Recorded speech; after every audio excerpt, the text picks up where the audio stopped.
The Mississippi State Penitentiary was never meant to be just a prison.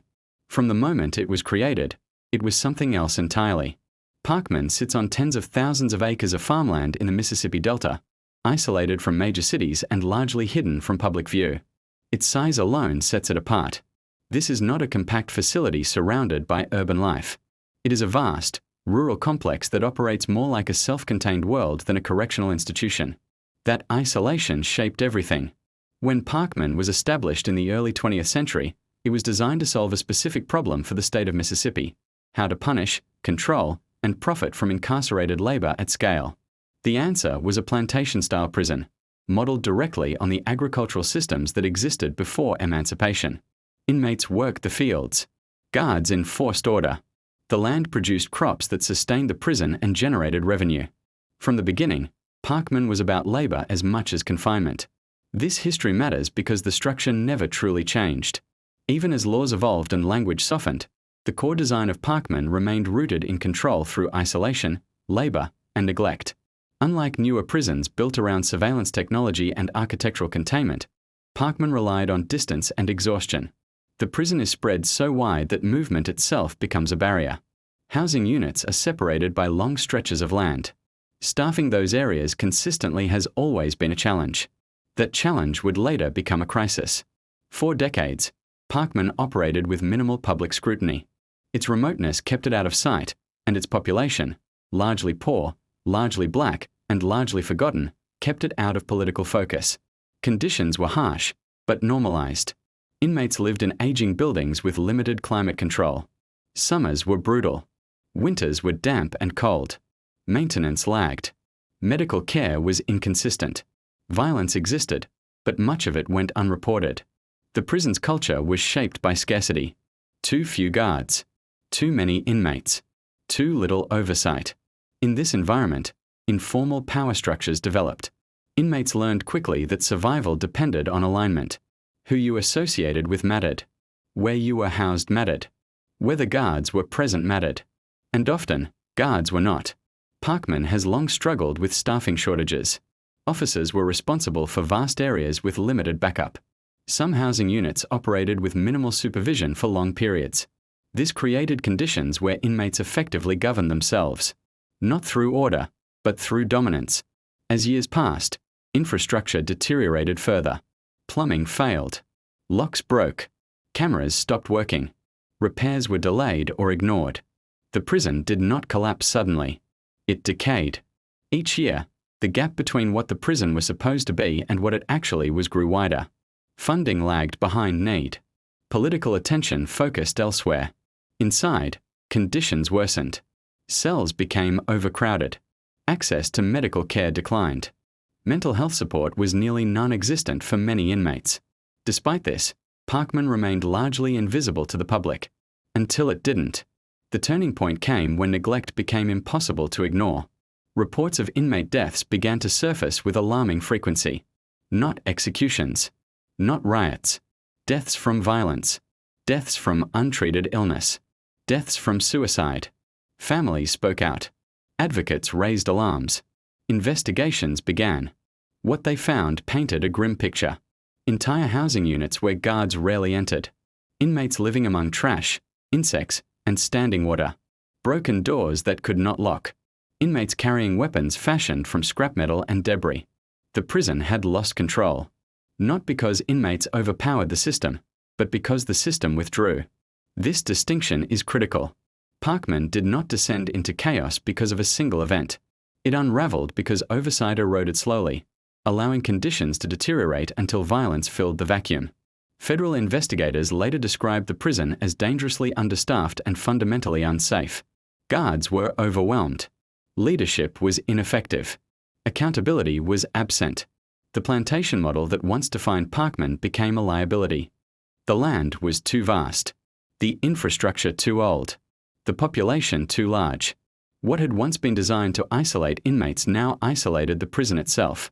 As national attention finally turned toward Parchman, the question shifted from what happened to how was this allowed to continue for so long? The answer lies in history, geography, and indifference. Parchman was built to be out of sight. And for most of its existence, it was. The people inside had little political power. Their suffering did not generate headlines. Their deaths did not move policy.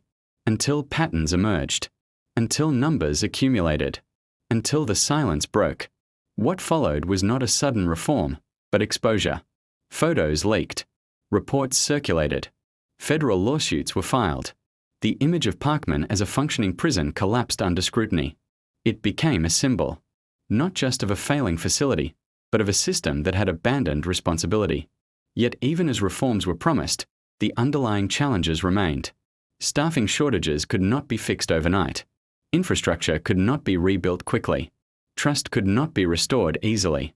Parchman had reached a point where decay was no longer hidden. It was structural. The prison's history as a labor camp, its isolation, and its chronic neglect had converged into a single reality, a place where control was inconsistent, safety was fragile, and survival depended on chance. This is the foundation of the Parchman story. Not riots, not spectacle, but slow collapse. And understanding how Parchman reached this point is essential to understanding what happens next. Because when a prison loses control, the consequences are not theoretical. They are lived, every day, by the people trapped inside. Daily life inside Parchman was shaped less by official rules and more by absence. Rules existed on paper, but enforcement depended on staffing, infrastructure, and visibility, all of which were in short supply. In many housing units, the reality inmates experienced bore little resemblance to what policy manuals described. A typical day did not begin with structure. It began with uncertainty. In some units, guards appeared regularly. In others, hours passed with no officer entering the tier. Inmates learned quickly which areas were watched and which were effectively abandoned. That knowledge became power. Cells were crowded. Doors were often broken or unreliable. In some housing units, inmates could move freely between cells because locks no longer worked properly. This erased one of the most basic tools of control. When barriers fail, hierarchy replaces them. Stronger inmates asserted dominance. Gangs and informal groups filled the vacuum. Protection became transactional. Violence became currency. This was not the result of sudden lawlessness. It was the outcome of prolonged neglect. Officers assigned to housing units were frequently responsible for dozens, sometimes hundreds, of inmates at once. Backup was distant. Response times were slow. In this environment, intervention became risky. Guards learned to avoid confrontation unless absolutely necessary. Entering a hostile unit alone could escalate situations beyond control. Over time, presence diminished. Inmates noticed. The absence of authority reshaped behavior. Disputes that might have been handled through official channels were instead resolved internally. Sometimes through intimidation. Sometimes through assault. Medical emergencies went unanswered for too long. Requests for help were ignored or delayed. Mental health crises escalated without intervention. The prison was no longer managing inmates. It was reacting to them, when it reacted at all. Infrastructure failures worsened the situation. Plumbing issues left standing water in cells. Toilets backed up. Mold spread. Air circulation was poor. Heat in the summer was oppressive. Cooling systems were inadequate or non-existent in many areas. Inmates described sleeping in extreme heat, dehydration common. These conditions amplified tension. Physical discomfort lowers tolerance. Aggression rises. Minor disputes escalate faster when people are exhausted, overheated, and crowded. Violence became predictable. Not constant chaos, but recurring outbreaks. Stabbings, beatings, extortion. Weapons were improvised from scrap metal, broken fixtures, or tools left unsecured. Searches were inconsistent. Contraband circulated freely. The lack of supervision allowed these weapons to remain hidden until used. Deaths followed. Some were violent. Others were the result of untreated illness. Others still were suicides, often occurring in units where monitoring was minimal. Each death was treated as an isolated incident. But they were not isolated. They were symptoms. Families of inmates began to speak publicly. Lawsuits were filed. Advocacy groups documented conditions. Photos and videos emerged, contradicting official statements. The image of Parchman as a functioning correctional institution began to crack. Investigations revealed that staffing shortages were not temporary problems. They were chronic. Positions went unfilled. Retention was poor. Training was inconsistent. Pay was low. Conditions were dangerous. Officers burned out quickly. This created a cycle. Understaffing led to dangerous conditions. Dangerous conditions drove staff away. Fewer staff worsened conditions further. Leadership struggled to respond. Resources were limited. Political pressure was inconsistent. Promises of reform outpaced actual change. Inside the prison, inmates adapted faster than the system. They learned when to move, when to hide, when to assert control. Survival strategies replaced rehabilitation goals. Trust in the institution evaporated. When inmates no longer believe the system can protect them, they stop relying on it. They seek protection elsewhere, from gangs, from alliances, from intimidation. This shift is critical. A prison loses legitimacy not when rules are broken, but when rules stop mattering. At Parchman, legitimacy eroded slowly. The vastness of the prison made oversight difficult. Administrators could not easily observe daily realities across so many units. Reports traveled slowly. Problems were compartmentalized. What happened in one unit did not immediately affect another. This fragmentation delayed response.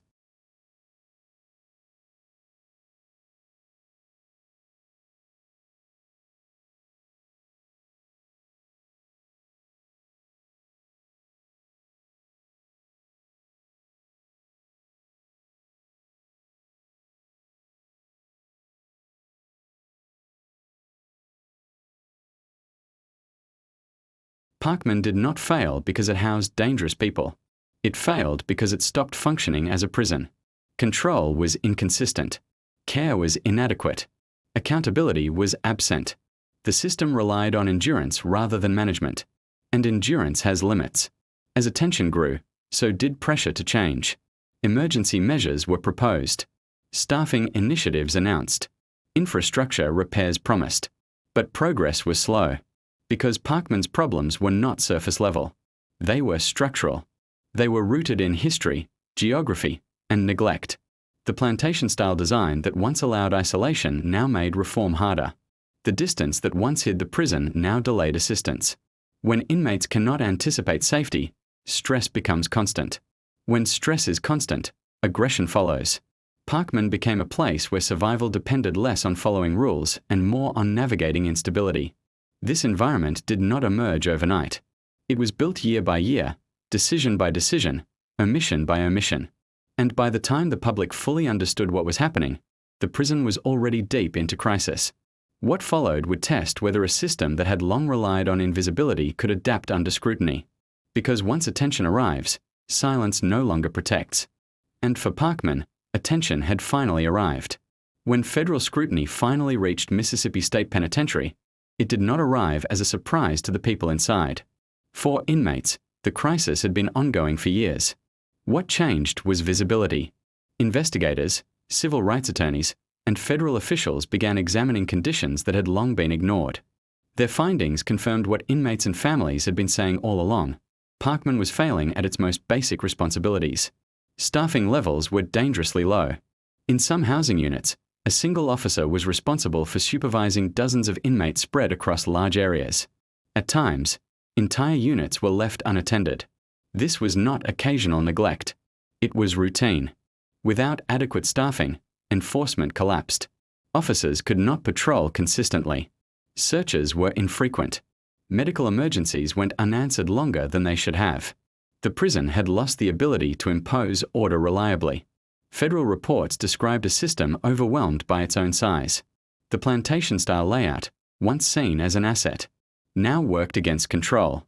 Long distances between housing units slowed response times. Communication lagged. Emergencies escalated before help arrived. The consequences were visible. Violent incidents increased. Weapons circulated freely. Inmates reported being forced to arm themselves for protection. Those who could not align with groups became vulnerable. The prison environment shifted from structured confinement to managed survival. This shift eroded trust completely. Claims focused on deliberate indifference, the idea that officials knew about dangerous conditions and failed to act. This was not about isolated mistakes. It was about systemic failure. State officials responded with promises of reform. Staffing initiatives were announced. Emergency funding was allocated. Leadership changes were made. But implementation lagged. Recruiting officers to work at Parchman was difficult. The job was dangerous, remote, and poorly compensated. Retention remained low. Even when new officers were hired, training took time. Experience mattered. Without it, presence alone did not restore authority. Infrastructure repairs faced similar delays. Aging buildings required extensive work. Plumbing, electrical systems, and security hardware were outdated. Fixing one unit did not fix the system. Parchman's problems were interconnected. As reform stalled, scrutiny intensified. Media coverage expanded. Images of conditions inside the prison circulated publicly. For the first time, Parchman was no longer invisible. This attention created pressure, but also resistance. Some officials argued that the portrayal was exaggerated. Others acknowledged problems but emphasized resource limitations. The debate shifted from denial to responsibility. Inside the prison, daily life continued under uncertainty. Inmates experienced increased lockdowns as officials attempted to regain control. Movement was restricted. Work programs were disrupted. Tension rose. Lockdowns brought temporary order but worsened mental health. Isolation intensified stress. Without consistent programming, days became empty. Violence did not disappear. It shifted. Conflicts became more sudden, less predictable. Officers remained cautious. Entering units alone was still dangerous. Backup was not always available. Authority existed, but it was fragile. This fragility defined Parchman's reality. Unlike prisons built around constant surveillance and containment, Parchman relied on human presence to maintain order. When that presence was inconsistent, control weakened. Technology could not compensate fully. Cameras did not replace officers. Broken locks still mattered. Physical space still shaped behavior. The prison scale amplified every weakness. Even well-intentioned reforms struggled against geography. A facility that large required sustained investment, not emergency measures. But sustained investment requires sustained attention. And attention is unpredictable. As months passed, some improvements were visible. Staffing increased slightly. Certain units received repairs. Oversight improved. But progress was uneven. Inmates in some areas experienced change. Others did not. This inconsistency created new tensions. When one unit improves while another remains dangerous, resentment grows. Inmates notice disparities. Trust does not rebuild evenly. Parchman remained a prison in transition, unstable, monitored, and struggling to redefine itself. The plantation legacy loomed over every decision. For decades, the prison functioned on the assumption that isolation would manage problems. That assumption no longer held. Isolation had allowed neglect. Now, connection, oversight, accountability, transparency was required. Whether the system could adapt remained unclear. For inmates, the question was immediate. Would safety improve? Would medical care arrive in time? Would guards be present when needed? These questions did not have consistent answers. Parchman's story was no longer just about a failing prison. It was about what happens when a system built for a different era is forced to operate under modern scrutiny. The prison was not collapsing, but it was exposed. Exposure changes everything. It limits excuses. It demands accountability. It forces choices. For Mississippi, those choices were difficult. Fixing Parchman meant confronting its history, its design, and its priorities. It meant investing in people and infrastructure long ignored. It meant acknowledging that control cannot exist without care. Whether that acknowledgement would translate into lasting change remained uncertain. Inside the prison, inmates continued to navigate daily life amid this uncertainty. Survival still depended on awareness, alliances, and caution. The difference now was that the world was watching. And once the world watches, silence no longer protects failure. What happens next depends not on reports or promises, but on whether attention becomes action. That question remains unanswered, and it defines the final phase of Parchman's story. At Parchman, change does not arrive as a moment. It arrives unevenly. Some housing units feel safer than they once did. Others remain tense, unpredictable, and fragile. The difference often comes down to staffing on a given day, not policy. This is the reality of a system trying to recover after years of neglect. The most difficult damage to repair is not infrastructure. It is trust. For inmates who lived through the years when guards rarely entered units, when violence went unanswered, and when help arrived too late, confidence in the system does not return easily. Rules mean little when enforcement once disappeared. Even as reforms are announced, many inmates remain cautious. They watch patterns instead of promises. They measure safety by presence, not paperwork. Is there an officer on the tier? Is the door locked? Is response immediate? These are the real indicators. Daily life at Parchman now exists in a state of guarded adjustment. Some routines have been restored. Movement is more controlled. Certain programs have resumed. Medical response has improved in specific areas. But the prison size continues to work against uniform progress. One unit can stabilize while another deteriorates. This inconsistency creates psychological strain. When safety depends on location rather than policy, anxiety becomes constant. Inmates never fully relax. That tension carries consequences. Mental health issues persist. Depression and hypervigilance remain common. Years of instability do not disappear because attention arrived. For many inmates, survival instincts built during the worst periods still govern behavior. They avoid conflict, but they also avoid trust. They stay alert, because history taught them that systems can withdraw without warning. For staff, the challenge is equally complex. Officers are asked to restore authority in an environment where authority once vanished. They must enforce rules among inmates who learn to operate without oversight. This requires consistency, and consistency requires manpower. Recruitment remains difficult. Retention remains fragile. Experience takes time. Every new officer enters a prison shaped by legacy, not policy. The plantation layout still defines movement. The aging buildings still limit visibility. Distance still delays response. No reform can change geography. Parchman's scale ensures that control will always be harder here than in newer, compact facilities. This reality forces a broader question. What is the purpose of a prison like Parchman in the modern era? It was built for labor. It was designed for isolation. It functioned for decades with minimal oversight. But modern incarceration demands something different. Safety cannot depend on neglect. Order cannot rely on exhaustion. Control cannot exist without accountability. Parchman exposes what happens when a prison outlives the system it was designed for. It becomes a place where solutions arrive too late, and corrections lag behind consequences. The prison story is often framed around violence, but violence is not the root problem. The root problem is abandonment. Abandonment by policy. Abandonment by funding. Abandonment by attention. For years, Parchman was allowed to operate outside scrutiny. That absence created conditions where violence became inevitable. Once attention returned, the damage was already done. Lives were lost. Trauma accumulated. Trust collapsed. Recovery from that level of failure does not happen quickly. It requires sustained commitment, not crisis response. Whether Mississippi will maintain that commitment remains uncertain. Public attention moves on. News cycles change. Other crises emerge. Parchman risks slipping back into obscurity.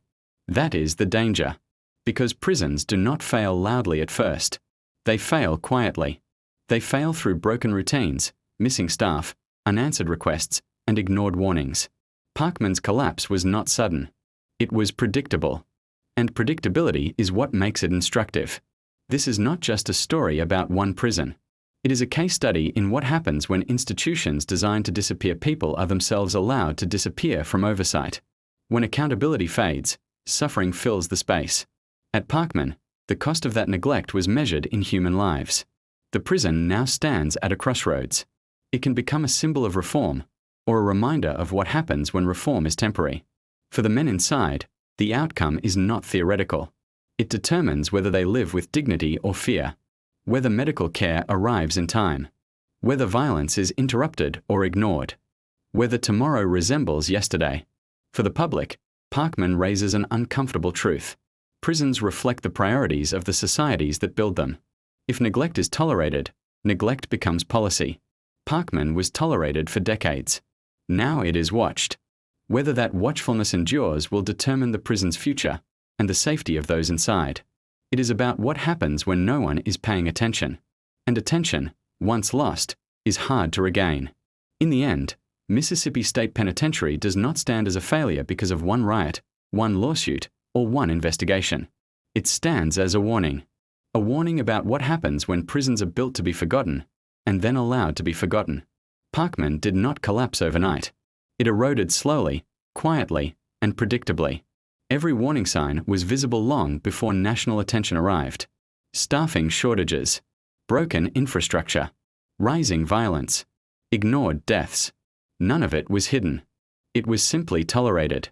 The men inside Parchman paid the price for that tolerance. They lived in conditions shaped by neglect, not intention. Survival replaced rehabilitation. Vigilance replaced trust. And once that shift happens, it is difficult to reverse. Reforms can improve conditions. Oversight can reduce violence.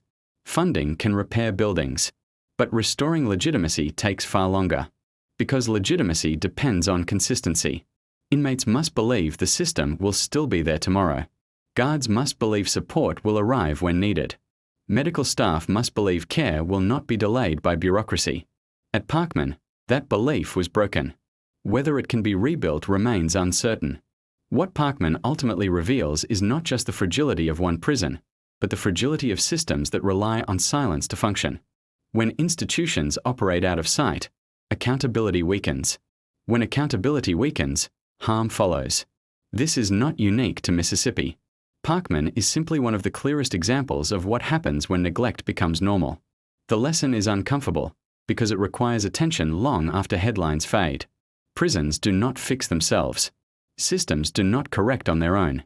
And silence is never neutral. For years, Parchman existed at the edge of public consciousness. When attention finally arrived, it exposed truths that could no longer be denied. What happens next depends on memory. If Parchman is remembered only as a scandal, the cycle will repeat. If it is remembered as a turning point, change may endure. That choice belongs not just to officials, but to the public. Because prisons reflect priorities. And when priorities shift away from accountability, places like Parchman emerge. Quietly, predictably, and at great human cost. The story of Parchman is not finished, but its warning is already clear. When no one is watching, systems fail. And when systems fail, people suffer.